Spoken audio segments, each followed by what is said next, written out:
We're really pleased today to be joined by Clover Hogan. Clover is a climate activist and researcher on climate anxiety, and she's also the founder of Force for Nature. Force for Nature is a launchpad for young people to realise their potential by taking on the planet's messiest problems. Clover will be talking us through the campaigning tools and strategies that can help people to better see and understand air pollution.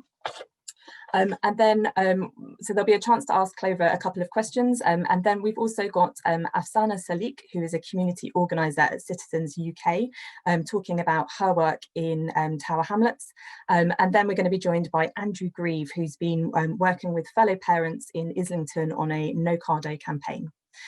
So first I'm going to hand over to Clover. So Clover, a very warm welcome to Clean Air Day Live. Thank you so much for having me. Excellent. And right, I'll hand over to you. Awesome. All right. Hi, everyone. And thank you for that brilliant introduction, Catherine. So my name is Clover Hogan. I am a 21-year-old climate activist. I'm a researcher on climate anxiety and our psychological responses to big, messy challenges like climate change and air pollution. And I'm the founder and executive director of Force of Nature. So for a little context about how I arrived where I am today, I grew up in Australia's tropical North Queensland, fishing frogs out of the toilet and dodging snakes that hung from the ceiling. So for me, nature was never an other. It was always a really important part of my lived experience, which is why it came as such a shock to the system when at the age of 11, I first started watching documentaries. So I watched The Cove, An Inconvenient Truth, Food Inc., and it felt like I was having the rug kind of pulled out from underneath me, which I think is the case for many of us when we first learn about the problems and we learn about how humongous they are. And yet in that kind of mix of overwhelm and anxiety and fear that I felt about the future, I also felt a lot of hope. And that was hope that came from the people on the front lines of this movement, shining light on the issues, the journalists, the filmmakers, the campaigners, who were bringing these problems from the kind of periphery of our awareness to taking front and center stage. So at 11, I decided that that was what I wanted to do, and that's what I wanted to commit the rest of my life to. So my first act as an influencer and using persuasive tools was to convince my family to leave Australia to move to Indonesia so that I could go to a place called the Green School, which is wall-less bamboo classrooms in the middle of the jungle. And other than having compost toilets, Green School is unique in that instead of asking young people to pursue careers that are convenient or that we don't really have any love for, it asks young people which problems they want to solve. And I found what that problem was for me as a 16-year-old campaigner at COP21 in Paris. So the global climate meeting when leaders from around the world came together to actually discuss what are we going to do about climate change. Up until that point, my campaigning had been at the grassroots. So I was very connected to the people I was trying to persuade and motivate. And yet at COP21, it was the first time I was really in that seat of power, and I was where decisions are actually being made at that level. But I was also, for the first time, confronted by vested interests, greenwashing. So companies saying that they're doing one thing and then doing another. And it was the first time that I really experienced kind of bureaucracy. So I felt very frustrated. I felt very overwhelmed. And for the first time, I felt powerless. I felt like the challenge was too great and that I was too small to do anything about it. And that ignited in me a fascination with why we respond to challenges in the way that we do, and why it is that we shut down rather than step up in the face of existential threats like climate change or even invisible threats like air pollution. And so in the past 6 or so years, I've really been lobbying decision makers, policy makers, and business leaders to wake up to the urgency of the challenges. And in that time, I realized that both the greatest threat is this feeling of helplessness in the face of the problems, but also that the greatest tool that we have is that of mindset. So our ability to actually change the stories that we subscribe to be able to create much greater change in the world. And so I've had some success in being able to persuade and influence in different spheres of power. And so today I would love the opportunity to share a little bit more about what some of those tools have been and some of the strategies that I've employed that can be used for getting people to care about air pollution and really take action on the issues. So the first lesson, I suppose, is around how to frame your problem and knowing who you're actually framing that problem to. So as I mentioned, climate change is a big nebulous threat. Air pollution is largely an invisible threat. And it's really hard to get people to care about things that are so far removed from their day-to-day, right? We already have lots of stressors and anxieties and things, a lot of people are more concerned about, how to get food on the table at the end of the week. And so we have to identify what those barriers are, and we have to identify what it is that people care about. So for a long time, climate change has been talked about in the context of polar bears and solar panels. And I don't know about you guys, but I've never seen a polar bear, and I don't think solar panels are all too interesting. And so in the climate kind of sphere, we're learning new ways to actually articulate climate change in a way that relates to what people care about in the here and now. And the same goes for air pollution. So first, you really want to identify who it is you're speaking to. You have to make the problem visible to that group of people, and you have to make that problem relevant to their personal lives. So you have to identify your audience, and you have to identify what it is that you care about. The tendency, if you're someone who wants to become a campaigner, is like, I care about this issue and everyone should too, and I'm going to get the world to care. But the problem then is that you can really dilute your message and you're not really targeting anyone in particular. So you want to get super clear on who is it that I'm actually trying to persuade or influence or invite to change. And when you've identified who that person is or who that group of people is, then you can think about, all right, how do I craft a compelling message to the things that they care about?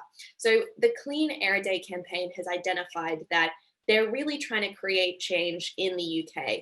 So that's why you don't hear kind of global statistics about air pollution, but they're very specific to the country. So they share stats that from the UK, air pollution causes up to 36,000 deaths per year. They've also identified that something that is super personal to people that they do care about is our health.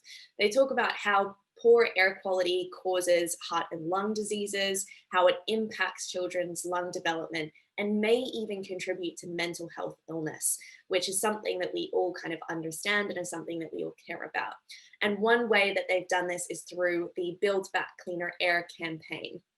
So you can go to the website there at Global Action Plan and actually see this really compelling campaign they've pulled together around lungs.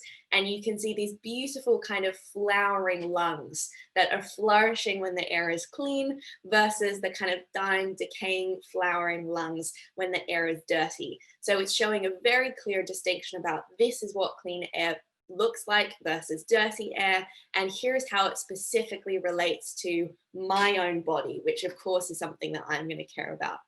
And they've also been super successful in identifying key stakeholders and key audiences too. So as much as you have focus to an audience, you can have specific audiences that you're speaking to, but you're not going to expect them all to kind of care about the same things, which is why you need to tailor your message to each group. One audience that Clean Air Day has identified is obviously parents. And one way they've kind of targeted parents is by shaping the message around children. I just saw from Global Action Plan that there was, stories in the newspaper talking about how clean air can actually boost your children's memory, and how cutting air pollution near schools could actually improve learning in the classroom. Now, of course, this is something that parents are going to care about. And so by creating that visceral emotional link, you're going to catalyze change in a new way. And I've seen the same impact when I'm campaigning in the boardroom.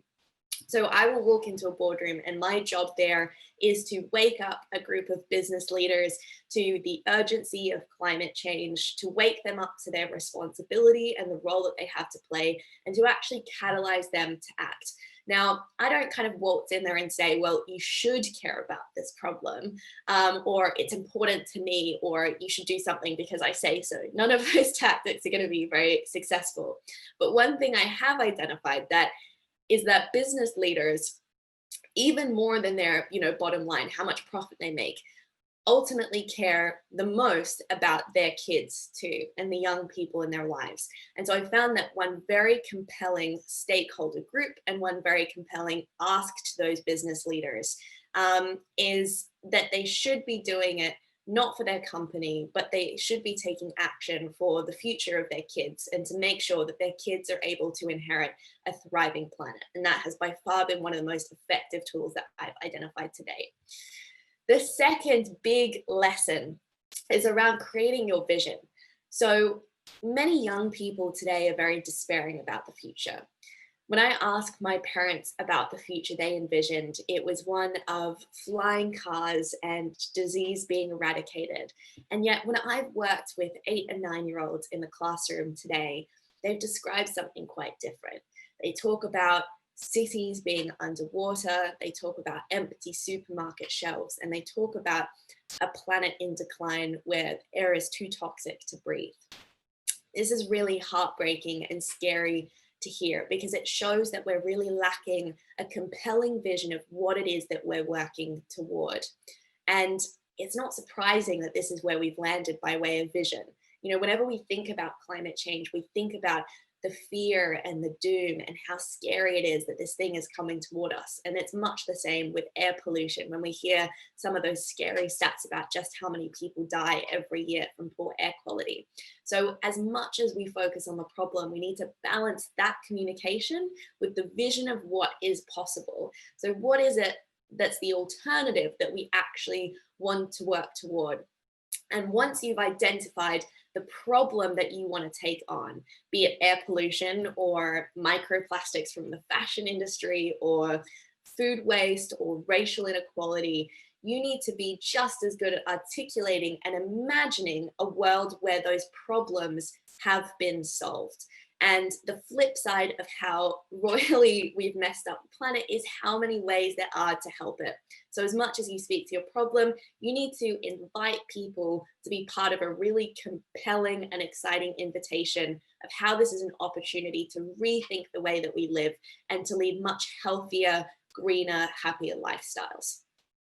Which takes us to our third point, which is to get clear on your goals.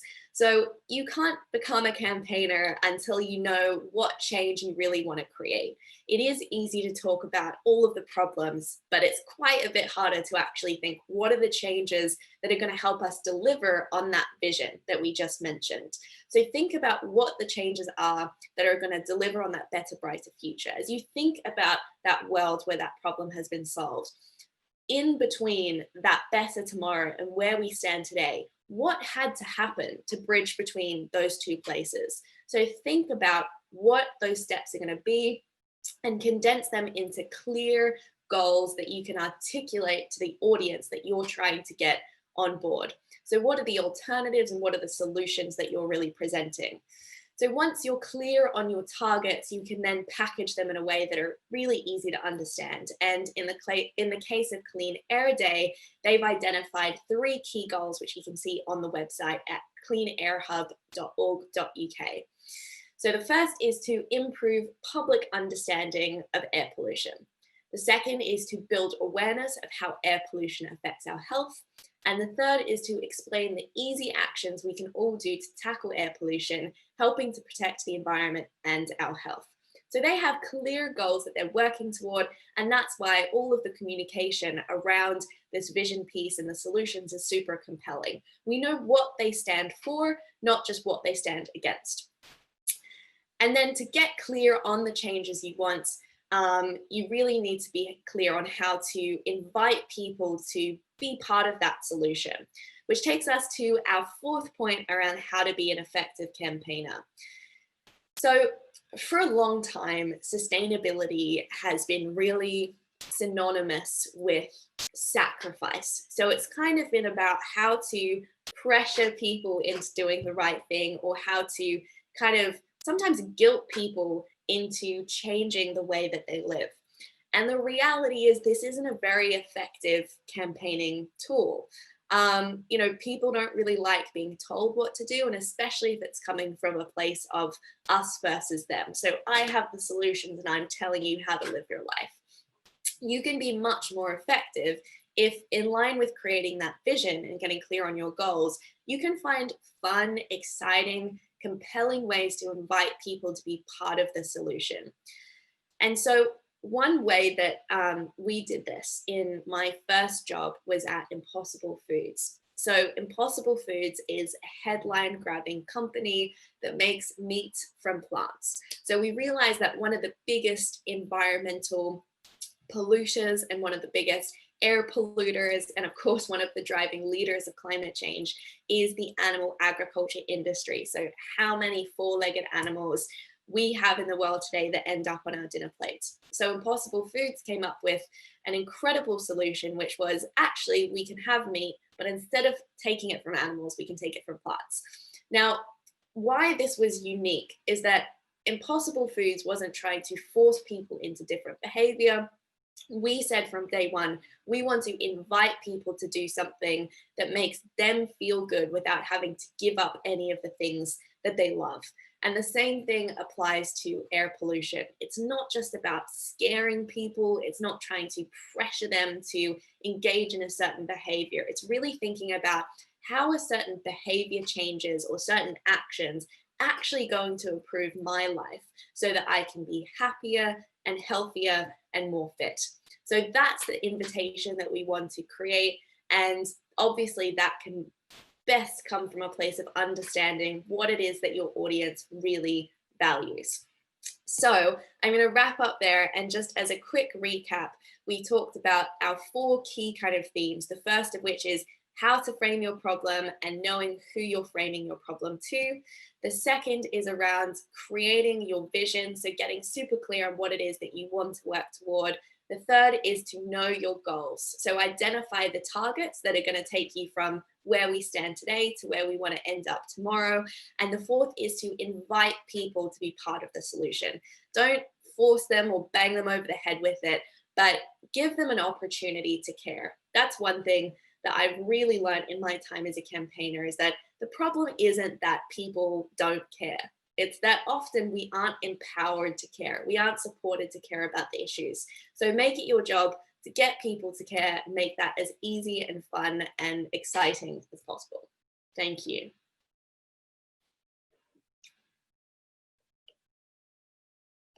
And then Catherine, I think, is going to come back for a quick Q&A. Yes, I'm hoping my video will come on, but can you hear me? Yes, I can. Excellent, there we go. Clover, thank you so much for that brilliant presentation, and I think really, really helpful to see it in that light. We're going to have a little bit of time now just for some questions, and then we've got some really excellent case studies of campaigners really kind of living and experiencing what you're describing and working on the ground to mobilise for change. So in terms of questions, so we've had some on the live feed, and I guess really relating to your point on how we frame the question. So one of the questions we had is, why do you think that the issue of clean air, for example, has not been seen in the same way in terms of a threat as the global pandemic has, for example, with politicians, and what more can we be doing to show it in that same light? Yeah, that's a really, really great question. So this is one of the things that really stuck out to me when the pandemic first happened, is the fact that, you know, air pollution is potentially, you know, killing up to 9 million people every year. Why is there not the same kind of urgency that there is? And I think so much of this has to do with the stories that we kind of subscribe to and how, again, we frame the issues. So the pandemic, I think we could all see that it was something that affected us very personally and very viscerally. And there was a lot of fear kind of enshrouded in that as well. But with air pollution, it's something that seems so far removed from our lived experience that it has kind of become normalized. And I had, you know, a moment when I first moved to London, and I'd blow my nose and there would be this like black kind of soot in there. And I was like, what on earth is going on? This is horrible. And I spoke to some of my friends at Global Action Plan, and they said, well, that's the pollution that you actually can see, right? And that's not nearly as dangerous as the stuff that you can't see, that you're inhaling every time you go on the tube and every time you're kind of breathing in gases from these vehicles. So I think a large part of it is just about visibility, and of course how media is kind of on board as that vehicle for change.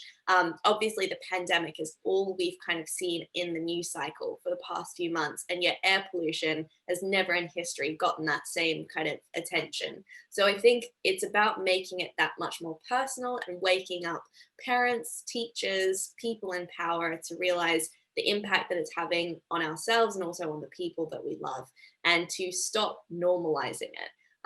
It's quite astonishing that we aren't talking about this more, but again, we don't kind of want to add to the fear burden that is already there around climate change and pandemic, etc.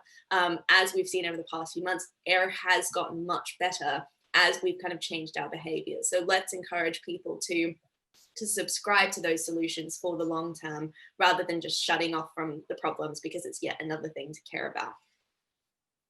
I could not agree more. Excellent. Clover, the next question relates to a kind of a tool that's used by a lot of campaigners, so social media. So we've got a question on, is social media just shouting opposing opinions at each other, and does it help to build movements? Oh, I love this one. So I feel in two minds about social media. So on the one hand, I think social media can cause us to feel really overwhelmed. Every time I go on Twitter, it's kind of like a black hole of doomsday news because there's so much kind of fear mongering. And it's the same thing when I go on Instagram. You know, I want to care about all of the issues, but in fact, in trying to spread myself super thin across them, I just end up feeling really, really overwhelmed. And that's in part, again, because the message isn't balanced. The fear messaging is not balanced with, you know, here's what you can actually do about it. And it's one of my great criticisms of how we talk about environmental and social justice issues in mainstream media is often we'll spend 99% talking about the problem and 1% kind of tapped on the end about like, but here's why there's hope and here's what we can do about it. And so we need to really rebalance. Social media is an incredible connector. There's no doubt about that. And I think Global Action Plan has, you know, done some really incredible campaigns about bringing attention to, you know, the number of ads that I'm exposed to in the time that I scroll through social media and the impact that has on my mental health. So I think it would be crazy not to use social media as a campaigning tool. But again, you don't want to just shut people down when they're already kind of at capacity. You want to say, well, here's the reality of the situation. Here's what you can do in a way that makes you feel good, in a way that is kind of empowering. And that isn't, as the question kind of framed, just more shouting into the void. You know, I think we can do more than turning off the lights when we leave a room or making monthly donations or signing petitions. I think you can create compelling invitations to get people to take ownership of problems and show up according to their skills and talents and passions. But you have to think from that place of balance, and you have to think from that place of invitation. Excellent. And Clover, just a last question from me before we hand over to Afsana. So we're going to hear some examples from campaigners, but I guess I had a question of, are there any other campaigners or campaigns that you've seen that have particularly inspired you, that, you know, you want to kind of give a shout out to or mention, that you think, yeah, people should keep an eye out for? Yeah, absolutely. So I went to school with two girls called Isabel and Malati. And when they were 10 and 12 years old, they decided that they wanted to take on plastic pollution on our home island of Bali. So in Bali, plastic is everywhere. It's in the waterways, it's in the gutter, it's when you go out to the beach snorkeling, you see more plastic bags than you do fish in the ocean. So at that very young age, they decided we want to do something about it. Now, they realized that plastic pollution as a whole was a huge kind of overwhelming challenge. And so they decided to get a little bit more focused. So they said, we're going to take on plastic bags. And I think this is a very important tip with campaigning as well. Get clear on your problem within a problem. So they identified plastic bags, and then they did the very audacious thing of saying, we want to get 1 million signatures to ban plastic bags on Bali. And they at that time didn't quite fathom how huge of a number that was. But they did something very clever. They stood at the airport every day and got the tourists arriving in Bali to sign this petition. And then they took this petition to the governor of Bali, who cares about tourism more than anything else because it's the main industry. So they identified that a key person of influence and change was the governor, and they identified that pressure put on from tourists was going to be something that actually catalyzed him to act. Now, a few years later, they still haven't reached 1 million signatures, but because of their campaigning, Isabel and Malati have gone on to become UN ambassadors. Their movement has now become a global one. They're in over 26 countries around the world. And as a direct result of their campaigning, Bali is the first island in Indonesia to ban plastic bags. So here's the power of 2 young girls saying, we want to do something about this issue. We're going to be super audacious. We're going to be targeted in our messaging. And we're going to identify the people in the system who are capable of creating change. And we're going to identify what it is that they care about so that we can kind of twist their arm to get on side and to do so from a place of how we can restore the beauty and the nature of our island. So they're 2 campaigners who have been super effective and have the results to show for it. So I would definitely check them out and encourage any young person listening into this to show up with the same audacity and imagination and not be limited by what it is that you're capable of changing. What a superb example for us, Clover, and something that I hope we can apply that learning to in terms of the clean air world. So thank you very, very much. Of course. Okay, so Clover, I think you're going to stay online where you have some other presenters speaking and then a kind of wider Q&A session, but we're now going to move over to Afsana Salik. So Afsana is a community organiser at Citizens UK, an organisation that organises communities to act together for power, social justice and the common good. Afsana will be speaking about how air pollution became a priority for Tower Hamlets community and TELCO members, where among other things, she helped to win campaigns for electric ice cream vans. So Afsana, a very, very warm welcome to Clean Air Day Live. Thank you. Can you hear me? I can hear you, yes. Hi. So I understand you have a presentation to share with us today. Yes, great. Yeah, I do. If I can. Thank you very much, Catherine, for inviting me here. It's a pleasure to be here with such a number of panelists sharing a lot of great work that's happening in our city and around the world that is giving us a lot of hope that we can come across and we can actually tackle this crisis that we are facing in our environment. Very lovely story from Clover. Thank you for sharing this. Shall I begin, Catherine? Yes, please, thanks. Right, thank you. Hi, everyone. My name is Afsana Salik, and I'm a community organizer for Citizens UK.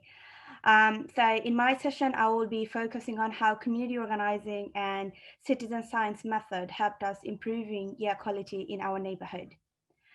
And also we made some great change in our local parks and while building a very good relationship with our local council.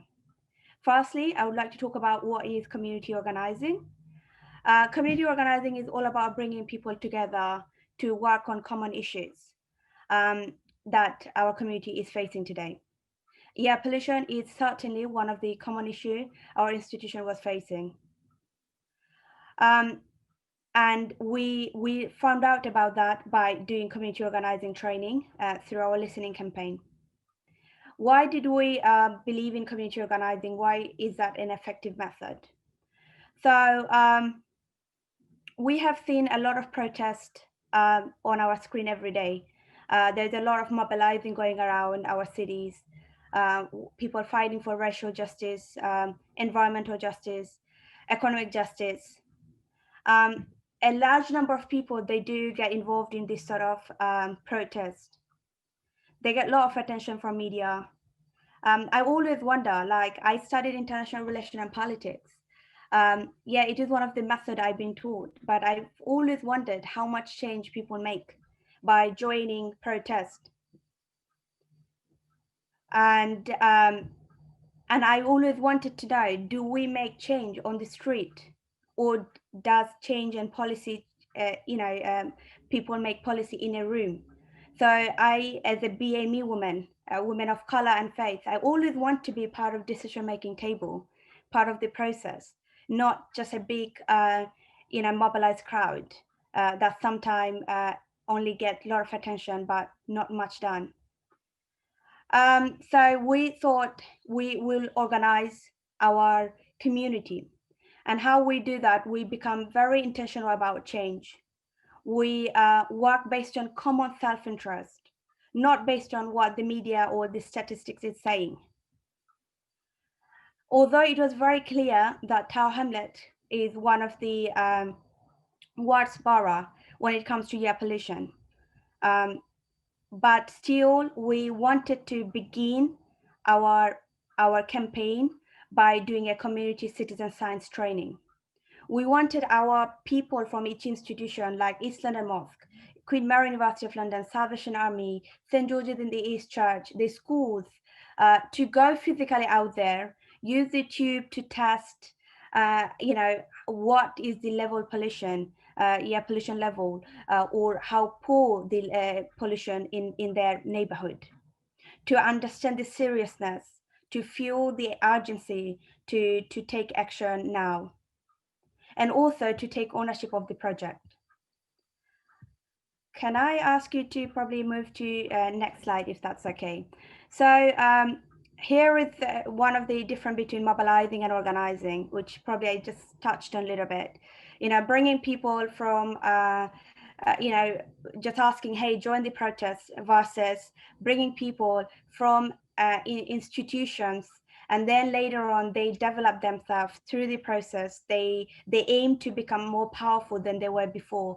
They learn about the method of change, and then later on they do bring change by themselves using this method. What I'm going to do now, this presentation will just show some of the pictures how we done that. Catherine, if you could just click, this is one of the method, which is community organizing method. We bring institution together first. We listen to what is their issues, the people within their community facing. For example, when we listen to the Islamic Mosque, pollution didn't come the top issue. I'm gonna be honest, for mosque, for Muslim community, is Islamophobia is the top issue. They are facing a lot of hate crime, but they also have issues like housing. They also have issues like health. And we have seen recently from the Public Health England report, British Bangladeshi community is twice more likely to die from COVID. And first 6 doctors in NHS died, they were all Muslim from migrant background. You cannot say these people don't know how to look after their health, but they are victim of the system. They could not use the system properly. A lot of things was not translated properly to them. So they have many other issues. But what we could do, we could connect how air pollution is also affecting all other issues that they're facing. For example, damp housing, for example, the health. They're living in a damp house, their area is very highly polluted, the houses condition are poor, and their health, having like people born with asthma, achievement rate is low in terms of going to school, and therefore they don't get into really good universities or probably get a good job, and that is affecting. So a lot of mistakes we make sometimes, especially the campaigns, they just talk about climate crisis, which sometimes, as I myself, BAME, I don't see how it's affecting me directly. We need to connect the dots, how pollution and all other social injustices that they're facing, they're all interlinked. After listening to that, we planned, then we took action and negotiate. So next few slides, I will just go through quite quickly how we organize power. So Catherine, feel free to go a little bit faster probably. These are some of these institutions, they in our membership, who agreed to work with us, who saw that this injustice is one of these issues that their people facing in the mosque or church or their university. And then we began with citizen science training. We wanted to make sure it's inclusive. We are welcoming all these type of people in our community. It's not just for certain groups. So we did in the evening time, so parent could come, or people who work in the daytime, they could come in the evening. We did also different other timings. We educated, because one of our aim was to actually educate people about pollution, air pollution. So we let them use these tubes and put on their neighborhood, and then 6 weeks after they send this to laboratory, and they got the results. So they were in every single processes in the every single stages, and that was very effective for us to actually keep the group still working on air pollution. It's been 2 years that's still fighting for this justice. Yeah, these are groups finding out the result, Wood Street, and some of them were very shocked. Yeah, continue, please. Yeah, carry on, keep moving. Probably like these are just some of these pictures. I thought it'd be nice recognizing those leaders. Yeah, so we, after doing the research, we came to know, yes, this is one of the area probably I want to talk more.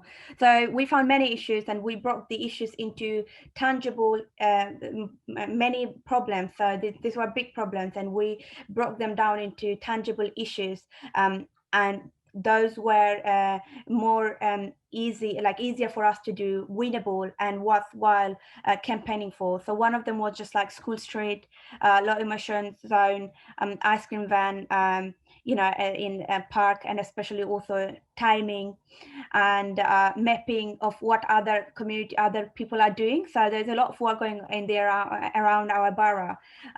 But there's a very little connection of how each of these organizations coming together and what we can do together. Yeah, so these are, we identified issue, and once we decided the issue, we came to know one of the things that we can definitely win. We have enough power to go to our local mayor and ask him to change, and also we saw that he has power to say yes and no. Right, so we went to do the campaign on ice cream van, and that came from a lot of listening, a lot of stories we heard from parents who said that in the weekend, whenever we go to the Victoria Park, especially or summertime, to have fun with our family, or there's a festival going, or just to have like clean years, or because Tower Hamlets is a very busy area, very congested as well at the same time. But there is always ice cream van there who is keeping their engine on, and that was an issue for a lot of parents. They didn't want to ban ice cream because they love it, but they were just saying which way we can make it better so we can have ice cream at the same time clean air. So this is when we one of our leader came who was doing research about Germany. They were talking about converting there are some of the ice cream van in some areas and that. So we're just looking into that, and we found really great that, and when we said even some ice cream van were okay with that, so we want to negotiate with the local mayor. Can you help ice cream van converting from the current way of doing it to like electronic ban, and also could you please put more electric charging point so that doesn't affect their business. The council thought about it. It's a great thing, and of course it's also in self-interest of the council to make their area better, because more and more young people having asthma. GPs are full of like appointments with children with asthma, pregnant women who never smoke, but doctor is saying you need to stop smoking because of the area they live. It almost seems like they are smoking, so they said yes. So the council agreed to work with us. So we want that by 2022. We hope to see all the ice cream van, especially those who are around Victoria Park, are changing changing from the current way of doing their business to actually becoming more electric. Alongside with that, we also wanted to bear in mind, like, Tower Hamlet has a large number of BME communities. So sometimes you can't scream and shout about climate change. You need to, we need to work on that. They need to fully understand how they are contributing to air pollution, how their action, which probably they don't know, unknowingly they're doing it, and how can they change their habit. So we wanted our institution take ownership of that. So we said to each institution to go and on Sunday, yes, you talk about what's on Bible, but also talk about what Bible says about air pollution, about your neighborhood.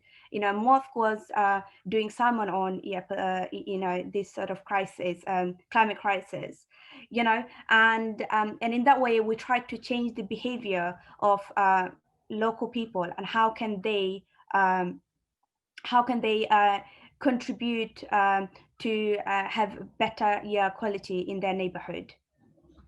The student went to talk to the parents and they create a nice video, which I'm going to present in a bit, where they actually said that there's many ways you can help creating a greener community only if you just become creative, which I'm going to play now, if that's okay. Yeah. This is our Tower Hamlet story. It might also be yours too. Here is the highway. It's a very busy and important road that takes very busy and important people into London. Over the years, this road has become busier and busier. Do you know who else is busy and important? So what's the problem? 1 in 10 Londoners under 18 years of age has asthma. Road transport causes almost half of London's air pollution. Children are most vulnerable to air pollution, but we are all affected. London's air is some of the dirtiest in Europe. The vehicles that use it produce harmful fumes. There are lots of nasty things in these fumes, such as carbon monoxide and particulate matter. These are big words for horrible, nasty things floating around in our atmosphere. Our amazing school is right next to the highway. The nasty fumes travel from the highway all the way to our school. To our playground. This can make us feel unwell. If we are unwell, it is difficult to learn new things. So what can we do about this? I know, we can plant trees around our school to add lots of fresh air and block the fumes and noise pollution.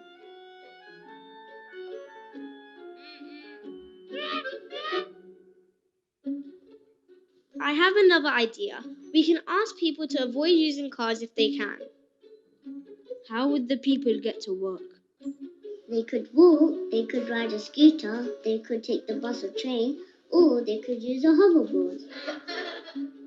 There are lots of ways to prevent pollution if we just get creative and think about it, so please. Help protect our school from pollution. Spread the message. Not pollution. We can make a difference.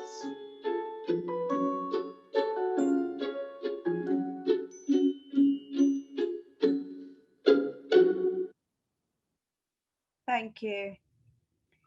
Yeah, so we engaged in almost all our institutions to do more. We asked our local communities what they can do.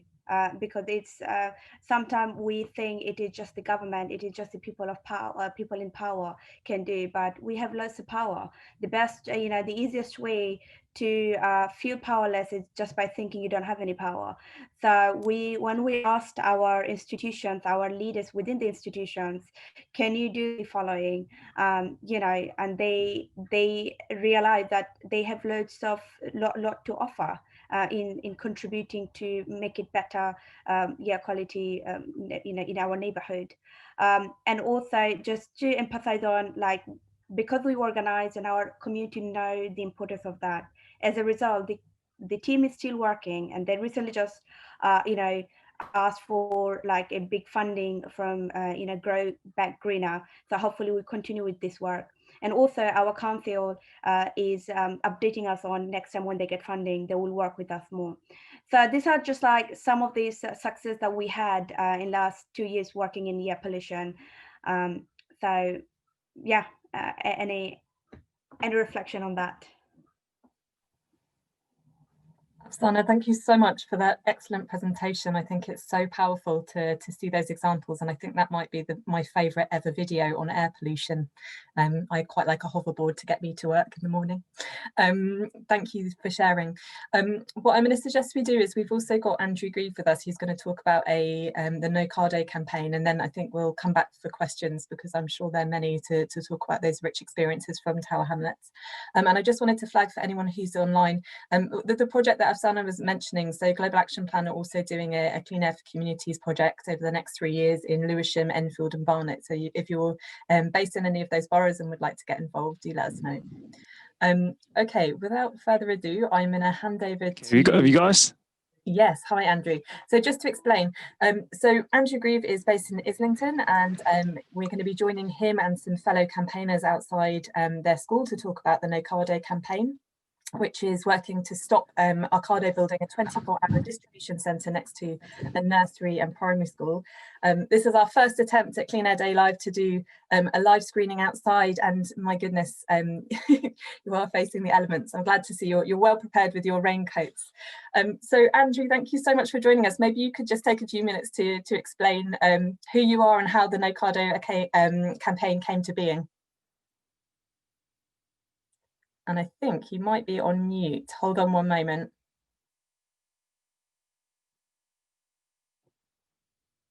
Unmute. There we go. If you can start again, thank you. And you muted yourself again. Hang on. Unmute. You got us now? Got yeah, you now. got us. Yeah, go for it. Great. Okay. All right. Well, we're just a group of parents who all have children at this school that you can see just behind me, this primary school.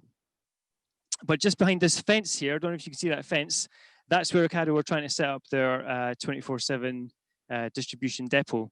So the first we learned about it was a letter that dropped into the school in December, saying that Ocado were going to set up shop, and they wanted to set up 3 diesel petrol pumps to refuel 100 diesel vans that they were going to be using to distribute their food from. That was the first we heard about it, and that was a massive surprise, obviously. So then what happened after that was we started investigating how they had managed to get onto this site without anyone knowing. And what they had done basically was they'd used a back door, a loophole in the planning process called a lawful development certificate, which meant that they didn't have to put a planning application into the council. So nobody knew. The first we knew was when they wanted to put these diesel petrol pumps in. So that's the first we knew about it. And we've spent then January and the rest of the time campaigning. Maybe need your umbrella, campaigning to get it stopped. And it's such an important issue that we will be out here, rain or shine, to get it stopped. That's brilliant. Thanks very much for that introduction, Andrew. I know you have some campaign videos as well that you wanted us to show. Maybe if we can go to those, and then maybe it would be great to hear from fellow parents as well from the school. So we'll head over to those videos if it's possible to bring them up.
So Andrew and fellow parents at school, thank you for sharing those videos. I wonder, Andrew, maybe if you could introduce your fellow parents, and if they would like to say a few words about the campaign and what they've been up to and next steps. We've got Sabrina here, we've got Natasha here, we've got Zoe behind the iPad holding an umbrella so that everything doesn't get ruined by the rain. Do you guys want to say a couple of things? Yeah, it's been quite a year, really. Not only have we had to deal with, the normal things with coronavirus that everyone else has, but, that has made this campaign so much more difficult because, all the things that we had planned, we were planning a big protest where we were going to walk down from the Marks and Spencers up in Archway down to the site of the proposed depot, and obviously that couldn't happen. So you're trying to find ways that we can protest and make our voices heard, make ourselves newsworthy, because otherwise it's so easy to ignore campaigns like this. It has been really made so much more difficult by the current global pandemic, which obviously isn't a normal thing for people to have to deal with, but we have definitely felt that sorry, I'm losing the plot a bit. Sorry. It's been hard going, but we've been trying. We have, and I think it's amazing how the children, despite the pandemic, were, they're still very engaged in what's going on. Mostly because they can see it every day, they can hear it every day, and so also for those that were at school for a brief time during summer, it was a constant thought. And so, despite the fact that we cannot, go and march in the street, we're here under the rain today, and we can do whatever we can do to let everyone know what's going on, and we don't want to be ignored. Yeah, we've done online protests. The children have written letters to Tim Steiner, the CEO of Ocado. They've drew protest vans, as you saw there. We've had socially distanced protests. We've leafleted several times around the community.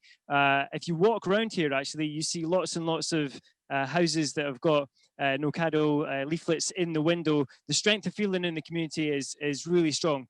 And yeah, it's kind of amazing that there's still this strength of feeling after months and months and months from January all the way through to now. But now is a crucial time. It's an absolutely crucial moment because the council is due to make its decision on whether they're going to take away Ocado's current license that they got through this backdoor route and make them apply for a proper planning application. I mean, what we obviously want is that planning application to then be refused, because at the moment they can do whatever they want because they've got their certificate. So we're at a crucial moment now, and Islington sadly have been dragging their heels, and every day that they don't make a decision, Ocado continue to build this depot behind us, and the children can see it before their very eyes unfolding before them. So we want Islington to hurry up, make that decision, get the certificate revoked, make them do a planning application, so that the community can have a say in what happens to this. I mean, obviously, we're going to be protesting to say this should not happen. Given what we know about the impact of air pollution on children's health and noise on children's health and education, there's no way that this should be allowed. This is an absolute nightmare. You would not get planning permission to build a school in an industrial estate. You wouldn't.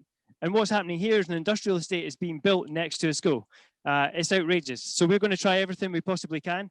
And if Islington Council can't stop this, then we call on the mayor to use his powers to step in and pull this development in to review it. He has the power to do it. He's made protecting children from air pollution one of the central planks of his mayoralty. Here's an opportunity for him to save 470 children and generations of children at this school into the future from a future of pollution and noise, hundreds of vehicles, motorbikes, HGVs, cars, you name it, next to this school for generations to come.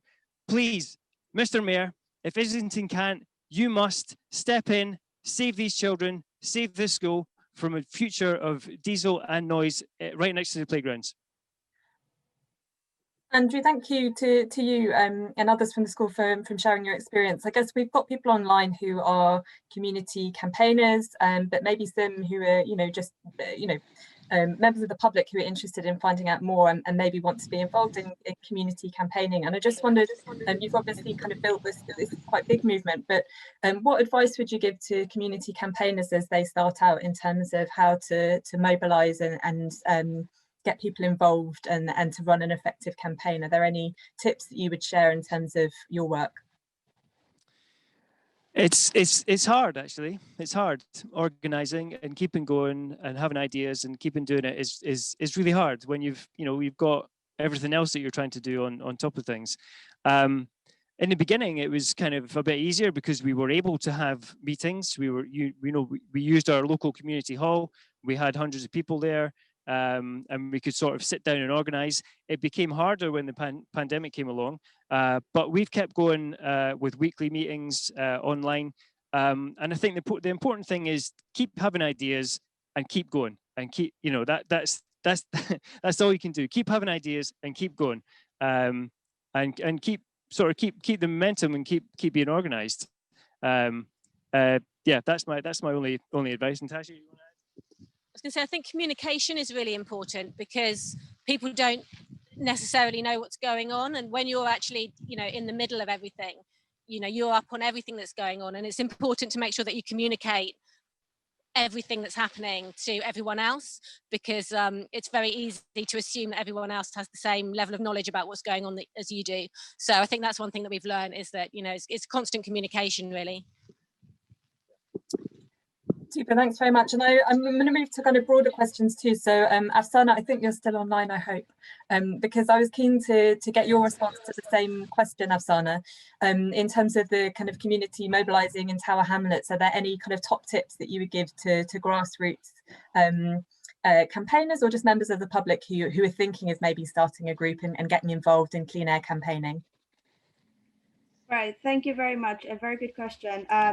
One thing we always say that you can't change until you can imagine something. So we need to think about the world it should be. How do we want to see our world look like? Do we want to see a big, massive $1 billion company coming next to our school and affecting our children's future? Or do we want to see how do we work together while creating jobs for our parents at the same time our health is not being risked? So it's about seeing how the world should look like and where we are right now and how do we go there. One thing we also say, the one closest to the pain are closest to the change. So we need to bring those people who are directly affected in the front row, not just for their testimony, but they need to be developed so they can speak by themselves, not on behalf of somebody. And also they need to have the platform, and especially those people who are affected. A lot of people are coming from diverse backgrounds, and I keep emphasizing on that. They need to completely understand the climate crisis and how they are the victim of that. So there is more work needs to be done on this. Afsana, and I just wondered, Andrew kind of reflected on the fact that there have been challenges on campaigning during lockdown, so not being able to physically meet, for example. Have you experienced that too, or do you have any other suggestions on things that have worked effectively when trying to remotely campaign during this time? I think it's one of the challenge a lot of us are facing right now. How do we carry on living life even in the pandemic? Definitely, we have had similar challenges, especially a lot of people who they don't have a phone that would allow them to use Wi-Fi. They, like parents, they had to choose: would they pay £30 to get Wi-Fi, or they're gonna spend that money buying food for their children, especially first few weeks when the children could not go to school. They didn't have free school meal, so children were hungry. So parents had to make all the decisions. With our organization, we have had these challenges, and we tried to overcome some of the challenges by actually providing sometimes Wi-Fi and phone, like digital inclusion, digital devices to our member institutions, those who are having a lot of challenges. Yes, it's going back to the relationship, is going back to the self-interest. The people who fought for hate crime, they're still fighting for it, although it's pandemic, because it is their self-interest. They know it is still affecting them. So this is where we always take pride of organizing, that organizing doesn't happen just because there is like a crisis. Newspaper is telling us, or statistics is showing. It is at the end of the day built on things that people are affected, and they will find a way at the end of the day, whatever way, to change that because they have been affected by that. Thank you, Afsana. I think it's such an important point, thinking about how we can be inclusive when we move more to kind of online and digital world. And I know, I mean, other people have said, there can be some benefits on online meetings if you have children, for example, and don't have childcare support, that maybe online can be sort of add some benefits to them. But I think it's really important, as you say, to consider that access. Before I head back to the Nocado team, because there's a couple of questions for them, Afsana, there was a particular question from somebody saying, where can I get your diffusion tubes from? So I think there was somebody interested in knowing how they can be monitoring at their school. Great. I think you're in the definitely right call. So we worked very closely with GAP. I think formerly there was a group called London Sustainability Exchange, which is part of now GAP. So we worked with Ben and Alice. They taught us on citizen science, and they gave us the tubes, about 60 tubes, and we put in 60 different places within our neighborhood. So yeah, please, I'm sure Ben, if you can get in touch with Ben, he's probably on this call. He will be able to give you those tubes. Yes, yeah, do feel free to get in contact with Global Action Plan on that. Now I'm going to hand back to Nocado, if you're still there, still braving the elements, I think. So back to Andrew and team. So we've got a couple of questions for you. So there's one question on, do you have any indication of which way the council's decision will go? And also people wanting to know how they can get hold of your videos. So two first questions for you there. Okay, well, the easy one is where can they get our videos, which is either on our Twitter feed, which is @campaign_Nocado, or our website, which is nocado.org. The trickier one is what the council is going to do. So we've had a couple of letters from the council to Ocado saying, yeah, we don't really think that you should be on this site because we've looked at the history of the site, and the original planning consent that was given to this site in 1984 specifically ruled out warehousing. It said no warehousing. And that's why Ocado tried to use this back door to get onto the site, because they saw that in the 1984 consent. So there's been a couple of bits of correspondence back and forth. They seem to be saying that they're going to take away their current license, but we don't know for sure. And that's what we're waiting for now. We're waiting for that decision. Is it still there? Is it gone? Are we still there? We're still here. I'm hoping. Yeah. Okay. Yeah. We're waiting every day for that decision. But as I said, every day that goes past that the council don't make that decision, Ocado can build, and the children are watching this depot unfold before their eyes, which is causing an enormous stress in the school and also at the school gate. Every day we turn up to do pick up or drop off, we can see Ocado measuring the curtains, pulling pallets in there. It's crucial. It's crucial that the council makes this decision as soon as they possibly can, so that everybody knows where they are. Okay. Thanks for that. So I'm conscious we're nearly at time. If there are any final questions from people online, feel free to put them in the chat box. But Catherine, yes, hello. Catherine, I've got the headmistress here. I've got the head teacher here of the school. Hello. Hello Would there. You like to introduce yourself? Hello. Hi, my name's Cassie Moss, and I'm the head teacher at Yeobury Primary School, and have been there for 7 years.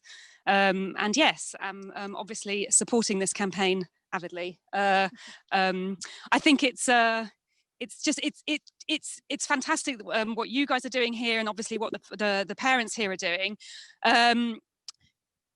especially in line with sort of what's happening in the world right now. Also the government guidance that is coming out in regards to outdoor learning being particularly important now, and children being in the fresh air for mental health, but also in regards to health. I think it's amazing that you're still doing this kind of an activity to highlight the need for clean air. And yes, I'm just glad there's still a focus on it and it's being highlighted. So well done, everybody, and well done you for organising this. Super. Thank you very much for joining us. So I think I'm conscious of time, so I think we're going to wrap up today's session, but I wanted to say a massive thank you to all of our speakers, so to Clover and to Afsana and to the No Ocado campaign for really talking us through some of those issues on how we can campaign effectively, whether it's kind of looking at how we're framing the question, making sure that we're targeted, looking at how we can campaign positively, really looking at how we can be inclusive in our campaigning. I think we've seen a really kind of rich range of examples from all of our presenters here today.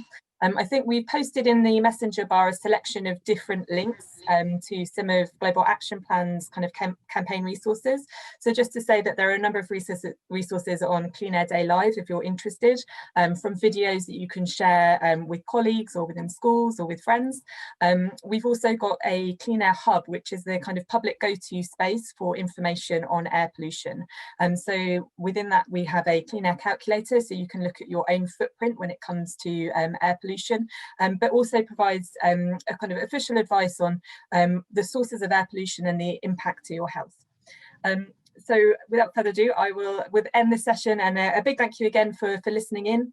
And we're going to take a short break now and then hand over to my colleague Ben to run the unequal air session. Thank you for your time.